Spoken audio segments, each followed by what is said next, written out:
नमस्कार और स्वागत है आपका अपने YouTube channel study with news में, जहां पर आपको झारखंड टेट टीजीटी और पीजीटी की तैयारी सोशल साइंस सब्जेक्ट कक्षा 6 to 12 एनसीईआरटी बेस पे कराई जाती है। तो देखिए, हमने अपने पिछले वीडियो में जो हमारा जैन धर्म है उनके बारे में हमने कंप्लीट कर लिया था, जैन धर्म के बारे में, महावीर जैन के बारे में। और आज का जो हमारा मुख्य बिंदु है वो है बौद्ध धर्म। आप जानते हैं दोनों एक ही साथ चलता है, और जब वैदिक काल पूर्ण होता है और महाजनपद स्टार्ट होता है तो आप जैन और बौद्ध धर्म को ज़रूर पढ़ते हैं। तो चलिए, हम अपने समय को गंवाते हुए ज़्यादा समय नहीं लेंगे और इसको स्टार्ट करेंगे। तो आप जानते हैं जो गौतम बुद्ध है, महावीर के बाद इनका जन्म होता है, ठीक है। तो इनका जन्म कहाँ पर होता है? तो नेपाल के लुम्बिनी में इनका जन्म होता है। और इनके जो पिता रहते हैं उनका नाम शुद्धोधन रहता है, ठीक है। और कब होता है? तो 563 ईस्वी पूर्व में इनका जन्म होता है। जन्म स्थल रहता है नेपाल के लुम्बिनी वन में। और पिता, जैसे कि मैंने बताया, शुद्धोधन रहते हैं। और माता महामाया देवी। देखिए, माता के बारे में कई सारी धारणाएं हैं, और जो सही तथ्य है वो ये है कि बचपन में इनकी माँ की मृत्यु हो जाती है। तो इनकी जो मौसी रहती है, जैसे कि आप जानते हैं, माँ के चले जाने के बाद बच्चे के पालन पोषण के लिए पिता की हमारे समाज में दोबारा शादी कर दी जाती है। तो इसी तरह इनके पिता की भी दोबारा शादी हो जाती है कि अपने बच्चे के लिए, ताकि मौसी आएगी तो वो ज़्यादा अच्छे से ध्यान रखेगी बजाय दूसरे औरत के। तो इनकी जो मौसी रहती है ना, आप कर सकते हैं, इनकी माँ भी रहती है, मौसी भी रहती है। तो इनकी जो मौसी रहती है वो रहती है गौतमी, ठीक है। गौतमी रहती है इनकी मौसी। और माँ का नाम रहता है महामाया, ठीक है, महामाया देवी। बचपन का नाम इनका सिद्धार्थ रहता है। और जैसे कि मैंने कहा, पालन पोषण इनकी जो मौसी रहती है प्रजापति गौतमी, ये करती है। विवाह कब होता है? तो विवाह से पहले का हम जान लें तो जब इनका जन्म होता है ना, तो इनके बारे में भविष्यवाणी की जाती है, पंडित करते हैं कि इसे वैराग्य उत्पन्न हो जाएगा, ठीक है, क्योंकि ये राजघराने से थे, राजकुमार रहते हैं। तो जब ये भविष्यवाणी की जाती है कि इन्हें वैराग्य उत्पन्न हो जाएगा, तो इनके माता पिता को काफ़ी चिंता होती है। तो वो पूछते हैं कि इसके लिए हम क्या करें। तो यही कहा जाता है कि आप इनका विवाह करा दें। तो कम उम्र में ही इनका विवाह जो है वो यशोधरा से हो जाता है। यशोधरा से 16 वर्ष की अवस्था में ही इनका विवाह हो जाता है। और फिर इन्हें एक पुत्र की भी प्राप्ति होती है, राहुल, ठीक है। और काफ़ी सारी जानकारी भी है कि इन्हें कह सकते हैं कि बाहर निकलने उकलने में इन्हें पाबंदी लगा दी जाती है, ताकि इन्हें वैराग्य उत्पन्न ना हो। लेकिन फिर भी एक बार इन्हें घूमने का मन करता है, तो ये बाहर अपने भवन से, अपने महल से बाहर जाते हैं। तो इनके साथ इनका एक सारथी रहता है, चन्ना। चूँकि जो सभी को पता है कि इन्हें वैराग्य उत्पन्न हो जाएगा, तो रास्ते को काफ़ी कह सकते हैं कि भीड़ भाड़ से हटा दिया जाता है, ताकि इन्हें कोई कुछ देखकर इन्हें वैराग्य की उत्पत्ति ना हो। तो इनके साथ इनका सारथी चन्ना जाता है। इनके घोड़ा का नाम कंतक रहता है।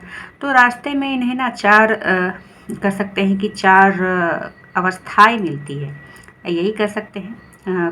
पहले बूढ़ा पुरुष दिखता है, फिर बीमार, फिर मृत, फिर साधु। तो ये जो चारों अवस्थाएं हैं, इनके बारे में ये पूछते हैं अपने सारथी से। सारथी बताता भी है कि हम सभी बूढ़े होंगे, हम सभी बीमार होंगे, हम सभी को एक बार एक समय पर मृत्यु भी होना है। और जो साधु है, ये पूछते हैं तो बोलते हैं कि साधु को किसी का कह सकते हैं मोह माया नहीं है, ये ईश्वर में विलीन है। तो फिर जब ये आते हैं वापस अपने महल में, तो इन्हें अपने कह सकते हैं कि वैराग्योत्पन्न जो इनका मन में रहता है वो अब दृढ़ होते जाता है। तो 29 साल 29 एज में कह सकते हैं ये अपने घर को छोड़ देते हैं। और इनके जो प्रथम गुरु रहते हैं वो अलार कलाम प्रथम गुरु रहते हैं अलार कलाम। और इन्होंने ही सांख्य दर्शन की शिक्षा ये देते हैं। और सांख्य दर्शन आप जानते हैं 6 दर्शन हमने पढ़ा था। और जो महात्मा बुद्ध है वो सबसे ज़्यादा दर्शन में सांख्य दर्शन से ही प्रभावित है। और सांख्य दर्शन किसका है? तो कपिल मुनि का रहता है। और एक और रुद्रक राम ये रहते हैं, इनसे इन्होंने योग दर्शन की शिक्षा ली। योग दर्शन, तो देखिए ये पूछा जाता है कि इन दोनों में से कौन प्रिय थे? तो रुद्रक राम से ये ज़्यादा करीबी थे, ज़्यादा प्रिय थे। इसलिए आप देखेंगे ना कि जो महात्मा बुद्ध है उनकी जो ज़्यादातर प्रतिमाएं बनी है वो योग की मुद्रा में ही बनी हुई है। ठीक है, तो रुद्रक को ज़्यादा मानते थे, प्रिय थे, इसलिए योग की मुद्रा में इनकी जो ज़्यादा मूर्ति है वो हमें मिली है। फिर क्या होता है कि ये यूपी के सारनाथ, ठीक है, कह सकते हैं कि मृगदा वन में ये 6 साल तक रहते हैं अपने अनुयायियों के साथ, अपने साथियों के साथ। ठीक है, उसके बाद क्या होता है, इन्हें कह सकते हैं कि ज्ञान की प्राप्ति होती है। कहाँ पर? तो निरंजना नदी, पीपल वृक्ष के नीचे वैशाख पूर्णिमा के दिन उनको ज्ञान की प्राप्ति होती है। कहाँ पर ज्ञान की प्राप्ति होती है? तो बोधगया बिहार में निरंजना नदी का जो तट है वहाँ पर 35 वर्ष की आयु में वैशाख पूर्णिमा के दिन ये बुद्ध कहलाए। क्या कहलाए? बुद्ध कहलाए। ठीक है, तो जो वट वृक्ष है, जो पीपल का जो पेड़ है, उसके नीचे ज्ञान की प्राप्ति होती है। फिर ये प्रथम जो उपदेश है वो कहाँ पर देते हैं? तो ये स्थल है सारनाथ। और किस भाषा में? तो पाली भाषा में। ठीक है, आपको याद है कि महावीर जैन ने प्राकृत भाषा में अपना उन्होंने ज्ञान दिया था। और किन्हें दिया था? तो उन्हीं 5 कह सकते हैं ब्राह्मणों को उन्होंने ज्ञान दिया। और इस घटना को धर्म चक्र प्रवर्तन कहते हैं। ठीक है, और आप जानते हैं कि जो श्रावस्ती है वहाँ पर यूपी में है, सबसे ज़्यादा समय ये बिताते हैं। सबसे ज़्यादा समय या सबसे प्रिय स्थान जो इनका रहता है वो श्रावस्ती रहता है। जब भी बरसात होता था, जब भी वर्षा की ऋतु आती थी, तो ये श्रावस्ती में चले जाते थे, रुक जाते थे। और वहाँ पर ही उन्हें आपने कथा भी, एक कहानी भी सुनी होगी उंगली माल डाकू के नाम से, कि किस तरह से इन्होंने उस उंगली माल डाकू को भी परिवर्तित कर दिया था अपने ज्ञान के माध्यम से।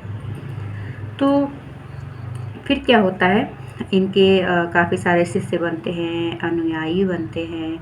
तो आनंद जो रहते हैं ना, ये इनके प्रिय शिष्य रहते हैं। और काफ़ी समय तक इनके कह सकते हैं कि अनुयायी जो रहते हैं वो पुरुष ही रहते हैं। लेकिन आनंद के बार बार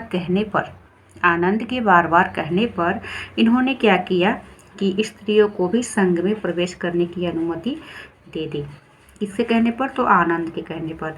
और जो सबसे पहले जिस स्त्री ने संघ में कह सकते हैं कि कदम रखा वो थी, तो वो उनकी माँ ही रहती है, प्रजापति गौतमी। उसके बाद जो दूसरी महिला रहती है वो रहती है आम्रपाली। ये वैशाली की नर्तकी रहती है। ठीक है, तो इस तरह से इनका जो जीवन है वो होता है। अब देखिए, बुद्ध के जीवन की कुछ घटनाएं दिए हैं और उनके स्थान को दिया गया है। तो जो जन्म है उनका लुम्बिनी में होता है। प्रथम प्रवचन इन्होंने या फिर ज्ञान सारनाथ में दिया। ज्ञान की प्राप्ति इन्हें बोधगया में होती है। निधन इनका कुशीनगर में होता है। ठीक है, अब क्या होता है, इन्होंने काफ़ी सारे ज्ञान भी दिया है। ठीक है, अष्टांगिक मार्ग, त्रिरत्न। देखिए, त्रिरत्न से आपको याद होगा कि हमने जैन धर्म में भी 3 रत्न को पढ़ा है। ठीक है, वो क्या है? तो मैंने आपको ट्रिक से बताया था कि KFC मतलब कैरेक्टर, फैथ, है ना, नॉलेज, ज्ञान, विश्वास और चरित्र। सम्यक मैंने करके बताया था, मतलब सम्यक मतलब प्योर, है ना। लेकिन बौद्ध धर्म में भी त्रिरत्न है। क्या है? तो बुद्धम संघम गच्छामि, बुद्धम धम्मम गच्छामि, बुद्धम शरणम गच्छामि। इस तरह से 3 रत्न इनके है। ठीक है, और भी काफ़ी सारे ज्ञान है। 10 सील है, 4 आर्य सत्य है, अष्टांगिक मार्ग है ना। काफ़ी सारे दर्शन भी इन्होंने दिए और कुछ उपदेश है। 3 रत्न जैसे मैंने बताया, बुद्धं शरणं गच्छामि, संघं शरणं गच्छामि, धम्मं संघं गच्छामि। इस तरह से काफ़ी सारे इनके 3 रत्न भी है। तो आज के लिए इस वीडियो में इतना ही, और नेक्स्ट वीडियो में हम इसी को और भी विस्तार से पढ़ेंगे। तब तक के लिए धन्यवाद।